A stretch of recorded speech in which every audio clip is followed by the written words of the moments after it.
World Juniors, Team USA sets sights on gold medal repeat. The first rule about defending the gold medal is that you don't talk about defending the gold medal. That might be a bit of hyperbole for the US.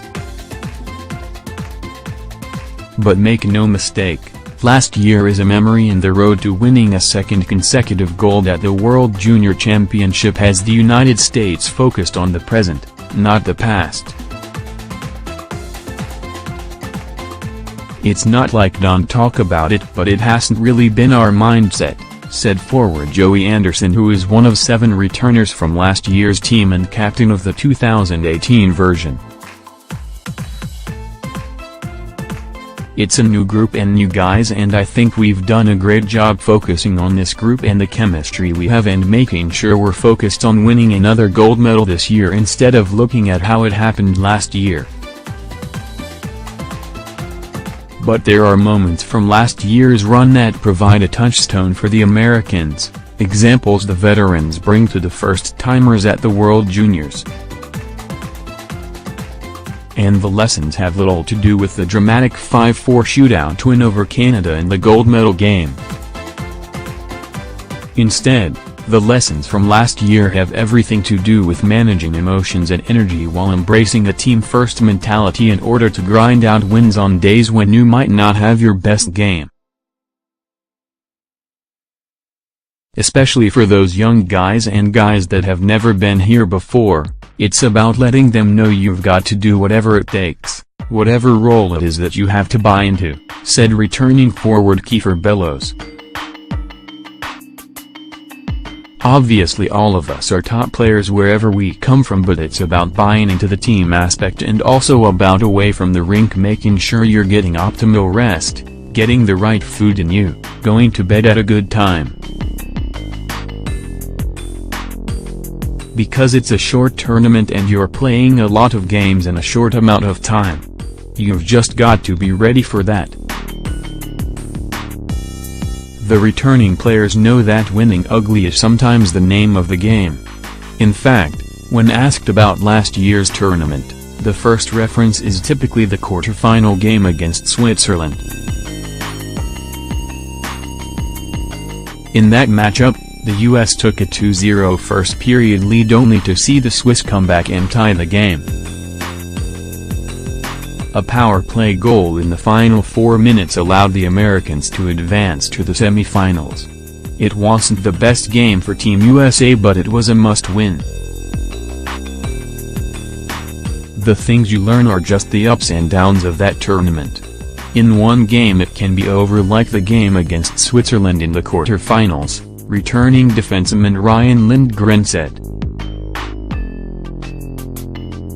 We just didn't have our game and it was such a close game. We were able to grind through it and get the win. And you've got to keep your emotions in check. Not get too high. You've got to go through adversity. I think that's a really big thing in this tournament. Adversity. That's the key word for Coach Bob Motzko. The 13-year head coach at St. Cloud State is in his 2nd year coaching the U.S. For Motzko, everything in this tournament is about how the players handle adversity. Has plenty of talent. But it's how they handle the tough moments, the moments when the game isn't going their way, that can mean the difference between a gold medal and going home empty-handed.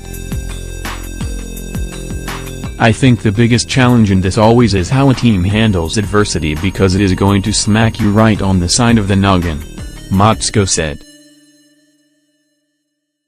We have to be as a group ready to pick up for each other, battle through some tough moments. We've got 11 days together once that tournament starts, and we've got to be able to handle adversity.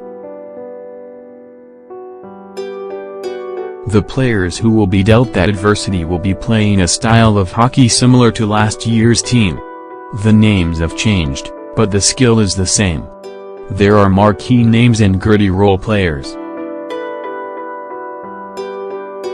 Among the difficult lineup decisions will be Team USA's staring goaltender.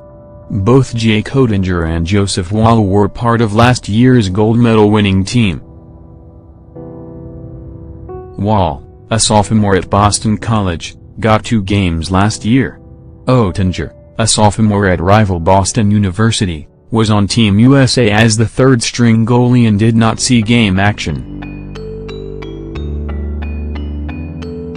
On the blue line, the U.S. Lindgren is a shutdown player, a defender who will steady the penalty kill and be called upon to play against opponents' best offensive threats.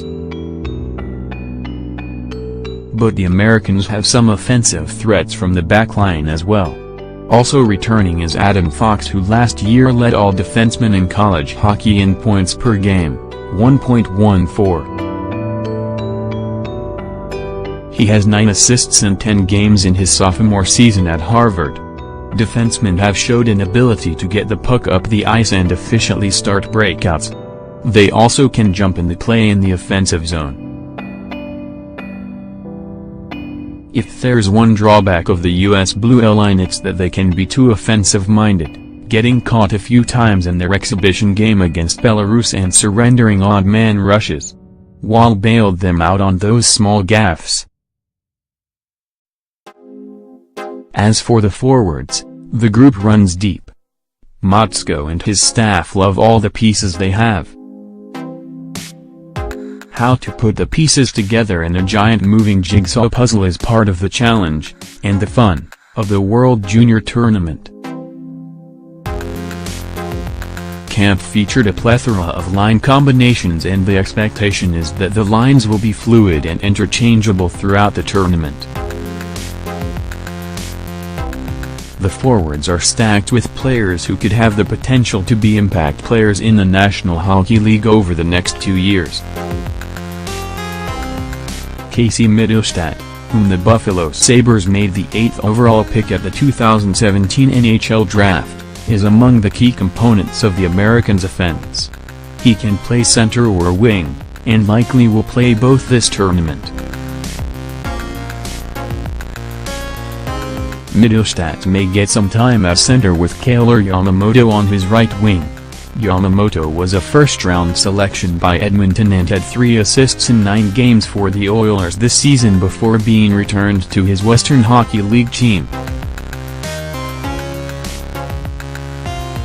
Bellows, meanwhile, is excelling with the Portland Winterhawks in the Western Hockey League, choosing to sign with the Canadian major junior team after 1 season at Boston University. In 31 games with the Winterhawks he has 40 points, 19 goals, 21 assists, and a +22 rating. He had 2 goals and 1 assist in winning gold with Team USA last year and figures to be part of the American leadership group in Buffalo. Anderson was the surprise of last year's tournament, carving out a role for himself over the course of the 11-day tournament. He has a strong all-around game, can play in any situation, and has distinguished himself with leadership ability. What makes him a captain is just every day is the same for him in his work ethic and his commitment and his passion for the game, Motzko said of Anderson. To have him on the team a year ago, and he developed that role. He took a very strong role on our team last year. He didn't have it at the beginning. As the tournament went on, he quickly showed how responsible he was with important minutes. We'll need another Joey Anderson this year, another player who unexpectedly takes the reins when necessary to get team through the demands of the tournament. The adversity we're going to have. Some guys, there's no question, when the bright lights shine they grow strong in those moments, Motzko said. Some guys haven't been in those moments, and when the bright lights come, they might get taken back for a little bit, and that's part of it. Part of growing up. These are young players.